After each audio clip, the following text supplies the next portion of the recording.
Mumbai Indians versus Chennai super king IPL का महामुकाबला या जिसको सबसे बड़ी राइवलरी जो एक्चुअल राइवलरी है वो राइवलरी नहीं जो लाल चड्डी गैंग वाले क्लेम करते हैं। एक्चुअल राइवलरी जो आईपीएल को आईपीएल बनाता है वो है Mumbai Indians versus Chennai super king. ये अलग बात है कि इसमें कुछ सालों से पिछले 1-2 साल से कुछ लाल चड्डी गैंग के बंदर कूद रहे हैं, उछल फान कर रहे हैं, लेकिन उससे कुछ होना जाना है नहीं।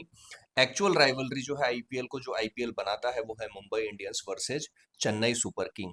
21-18 का मुकाबला है, यानी कि 21 बार मुंबई इंडियंस जीती है, 18 बार जो है चेन्नई सुपर किंग जीती है।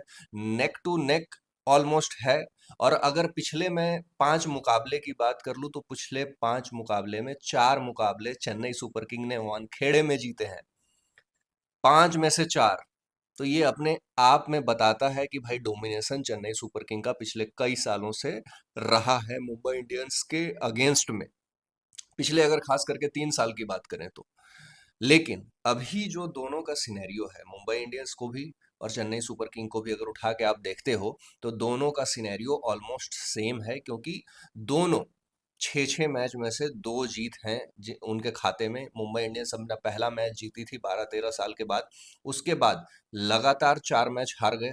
अब इसके बाद फिर से जीते हैं, और क्या गजब जीते हैं गुजरात टाइटंस के अगेंस्ट में, तिलक वर्मा का फॉर्म में आना। लेकिन सिर्फ तिलक वर्मा ही फॉर्म में थे, बाकी मुंबई इंडियंस फॉर्म में नहीं आई है। Let me clear this. Tilak Varma के 101 रन थे, गुजरात टाइटंस 100 रन पे ऑल आउट हो गई थी, तिलक वर्मा 1 रन से जीत गए थे। ठीक है। तो अब चेन्नई सुपर किंग के पास क्या है? चेन्नई सुपर किंग के पास सबसे बड़ा पॉजिटिव साइड ये है कि लाइक टू लाइक रिप्लेसमेंट मिल गया है आपका आयुष मात्रे का, क्योंकि उर्विल पटेल के बारे में बताया जा रहा है कि वो रिप्लेस करेंगे। तो लाइक टू लाइक रिप्लेसमेंट है। जैसा आयुष मात्रे खेलते हैं वैसा ही उर्विल पटेल भी खेलते हैं। ये पिछले सीजन हमने देखा था। स्पेंसर जॉनसन जुड़ गए हैं मुंबई इंडियंस के मुकाबले से पहले टीम के साथ। इसके बाद जो सबसे बड़ा biggest update of the IPL है कि महेंद्र सिंह धोनी ये मैच खेल सकते हैं, ऐसे कयास लगाए जा रहे हैं। रविचंद्रन अश्विन ने भी बोला, और तमाम तरीके के जो रिपोर्ट्स आ रहे हैं उसमें ये बताया जा रहा है कि थाला जो है मुंबई इंडियंस के उस मैच के अगेंस्ट में खेल सकते हैं। और वानखेड़े तो थाला के लिए आइकॉनिक ग्राउंड रहा भी है, बहुत सालों से रहा है। 2011 का वर्ल्ड कप हम यहाँ जीते थे, तो बहुत सारी यादें हैं वानखेड़े से। तो महेंद्र सिंह धोनी की वापसी होती हुई दिख रही है, तो टीम थोड़ी मजबूत दिखेगी, ग्राउंड पे थोड़ी एक्टिव दिखेगी, और महेंद्र सिंह धोनी का प्रेजेंस एक अलग ऑरा भी लेकर के आता है। लेकिन बात करूं मुंबई इंडियंस की, Mumbai Indians top notch form में दिखी थी, लेकिन सारे बॉक्सेज टिक नहीं थे। अगर आप उनके ओपनर देखोगे, नहीं चले। आप देखोगे हार्दिक पांड्या से कोई बड़ी पारी नहीं आ रही है। सूर्य कुमार यादव, शून्य कुमार यादव हो चुके हैं। शार्दुल ठाकुर, दीपक चाहर को उन्होंने बाहर कर दिया था, लेकिन क्या चेन्नई सुपर किंग के अगेंस्ट में दीपक चाहर को खिलाया जाएगा? देखने वाली बात होगी। क्योंकि रविंद्र जडेजा ने भी चेन्नई सुपर किंग के अगेंस्ट में अच्छा प्रदर्शन किया था जब आरआर के साथ वो खेले पहले मुकाबले में। तो दीपक चाहर चेन्नई को अच्छे से समझते हैं, चेन्नई के साथ जुड़े हुए हैं, तो क्या उनकी प्लेइंग 11 में जगह बनेगी? लेकिन मोर और लेस अगर दोनों टीम को कंपैरिजन करते हो आप, तो ऑब्वियसली आप बोलोगे कि मुंबई इंडियंस फेवरेट टीम है क्योंकि लास्ट मैच जीते हैं। लेकिन लास्ट मैच किस तरीके से जीते हैं? लास्ट मैच तिलक वर्मा का बल्ला चल गया इसलिए जीते हैं, बाकी टीम का बल्ला नहीं चला था। लेकिन चेन्नई सुपर किंग में ऐसा नहीं है। संजू सैमसन का भी बल्ला चल रहा था, बीच में डेवॉल्ट ब्रेविस ने भी अच्छा खेला। अगर उर्विल पटेल आ जाते हैं तो उर्विल पटेल भी अच्छे फॉर्म में है। खलील की कमी महसूस होगी, क्योंकि खलील अच्छी गेंदबाजी कर रहे थे, और खलील का इंजर्ड हो जाना ये बहुत बड़ा सेटबैक है। जेमी ओवर्टन जिस तरीके से एक तरीके से आगे आकर के, एक बोलते हैं ना leading from the front of pace attack, तो वो पेस अटैक को लीड कर रहे हैं, अच्छे से लीड कर रहे हैं। तो और जेमी ओवर्टन एक तरीके से, जब आप जेमी ओवर्टन के बॉडी लैंग्वेज को देखोगे तो उन्होंने चेन्नई को अपना लिया है। सरफराज खान, वंस अगेन सरफराज खान बहुत बड़े फैक्टर हो सकते हैं। बहुत बड़ी पारी तो नहीं आई है, लेकिन जितनी भी आई है प्रॉमिसिंग है। मैं यही बोलूंगा चेन्नई सुपर किंग के मैनेजमेंट को कि भैया प्रशांत वीर और कार्तिक शर्मा आपने बड़े पैसे दे करके खरीदे हैं, प्लेयर बनाओ यार। बड़े मैच में ही प्लेयर बनाए जाते हैं। अगर आप उनको मौके नहीं दोगे, आप उनको मैचेस नहीं दोगे, तो आप प्लेयर कब बनाओगे? आफ्टर ऑल आप यही देख रहे हो ना कि 2 साल 3 साल के बाद जो मेरी टीम है वो ऐसी टीम बने कि अगले 10-15 सालों तक वो कंसिस्टेंसी रहे, वो एक दशक तक राज करे। तो राज करने के लिए आपको लड़वाना पड़ेगा ना। जब वो बंदा लड़ेगा ही नहीं, ग्राउंड पे उतरेगा ही नहीं, तो उसका कॉन्फिडेंस लेवल तो नीचे चला जाएगा।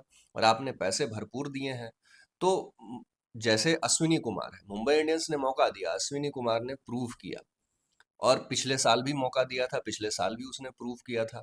तो लगातार मौके देना कोई गलत बात नहीं है। अश्विनी कुमार पिछले मैच में जिस तरीके की गेंदबाजी की, वो अचानक से नहीं आया है।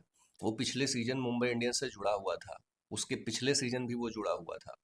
तो अभी खलील का रिप्लेसमेंट के तौर पे आकाश मधवाल को देखा जा रहा है। आकाश मधवाल ट्रेनिंग कैंप में गए थे वहाँ सीएसके के नेट में, और मुंबई इंडियंस के साथ जुड़े रहे हैं। तो आकाश मधवाल आई थिंक एक रिप्लेसमेंट हो सकते हैं खलील अहमद के। स्पेंसर जॉनसन के आने से बॉलिंग थोड़ी अच्छी हो जाएगी, महेंद्र सिंह धोनी के आने से टीम बूस्टअप हो जाएगा, और आयुष मात्रे अगर इंजर्ड हो गए हैं, चले गए हैं, तो उर्विल पटेल आएंगे, तो टीम रॉक सॉलिड लग रही है। सबसे बड़ा कंसर्न ये है हमारा कप्तान ऋतुराज गायकवाड़ का फॉर्म में आना। अगर ऋतुराज गायकवाड़ फॉर्म में नहीं आते हैं तो चेन्नई सुपर किंग के लिए बहुत बड़ा सेटबैक होने वाला है, क्योंकि ऋतुराज गायकवाड़ के इर्द गिर्द टीम बनाई गई है, ऋतुराज गायकवाड़ को देख करके ये टीम बनाई गई है। अगर ऋतुराज गायकवाड़ के रन नहीं आएंगे, और जिस तरीके से वो पावर प्ले को मतलब एक तरीके से बेकार तरीके से यूटिलाइज कर रहे हैं, तो कम से कम अगर ऋतुराज गायकवाड़ फॉरवर्ड आते हैं, आगे आते हैं, और लीडिंग फ्रॉम द फ्रंट का एग्जाम्पल सेट करते हैं, तो चेन्नई के लिए स्टोरी डिफरेंट हो जाएगी। फिर यहाँ से क्वालिफाई करना कोई बहुत बड़ी बात नहीं है। अगर ऋतुराज गायकवाड़ अच्छा परफॉर्मेंस देते हैं संजू सैमसन के साथ मिल करके, तो बिल्कुल ये मैच अलग ही दिखेगा आपको, बिल्कुल अलग दिखेगा। क्योंकि ऋतुराज गायकवाड़ और संजू सैमसन जो मतलब कॉम्बिनेशन अलग ही लेवल पे है। और चेन्नई की तो सबसे खास बात यही रही है ना कि चेन्नई सुपर किंग ओपनर्स के दम पे टूर्नामेंट को रूल किया करती थी। जब जब चेन्नई सुपर किंग के ओपनर्स चलते थे, चेन्नई सुपर किंग उसको डोमिनेट करती थी। तो चेन्नई सुपर किंग को चाहिए कि उसके जो दोनों ओपनर हैं वो पावर प्ले का फुल्ली यूटिलाइजेशन करें। तब जा करके चेन्नई सुपर किंग वो ओजी चेन्नई सुपर किंग दिखेगी, वो चेन्नई सुपर किंग जो ग्राउंड पे मतलब कहीं से भी मैच को पलट देती थी, कितना भी टफ कैच हो, हाफ कैच को भी फुल कैच बना देते थे। आप डॉली कैच छोड़ रहे हो, शिवम दुबे का यूटिलाइजेशन कैसे होगा ये भी चेन्नई सुपर किंग को देखना होगा, क्योंकि इंडियन टीम में उनका यूटिलाइजेशन बहुत सही तरीके से हुआ था। क्या कारण है कि चेन्नई सुपर किंग मतलब उनसे ऊपर ब्रेविस को भेज दे रही है? जब आपको पता है कि वहां पे स्पिनर लगा हुआ है, तो वहां पे भेजो भाई। जहां पे शिवम दुबे का स्ट्रॉन्ग एरिया है वहां पे उनका इस्तेमाल करो। तो बहुत सारे जो छोटी-छोटी गलतियाँ चेन्नई सुपर किंग कर रही हैं, मुझे लगता है वो करेक्ट करने हैं। और आज के डेट में भी अगर आज की मैं बात करूँ, अगर चेन्नई सुपर किंग अपने फुल पोटेंशियल पे खेल गई, तो आज का मैच मुंबई इंडियंस को हराना कोई बहुत बड़ा टफ काम नहीं है, बहुत बड़ी बात नहीं है। और मेरे को ऐसा गट फीलिंग आ रहा है कि आज चेन्नई जीतने वाली है। मुंबई फेवरेट है, बिल्कुल है। लेकिन मेरा अपना गट फीलिंग जो है, जो चेन्नई सुपर किंग फैन है, मैं जानता हूँ कि अगर वो छोटी-छोटी गलतियाँ चेन्नई सुपर किंग सुधार ले, तो आज का मैच चेन्नई सुपर किंग के जेब में है भाई।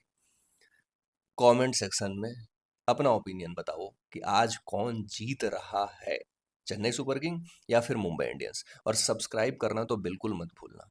धन्यवाद।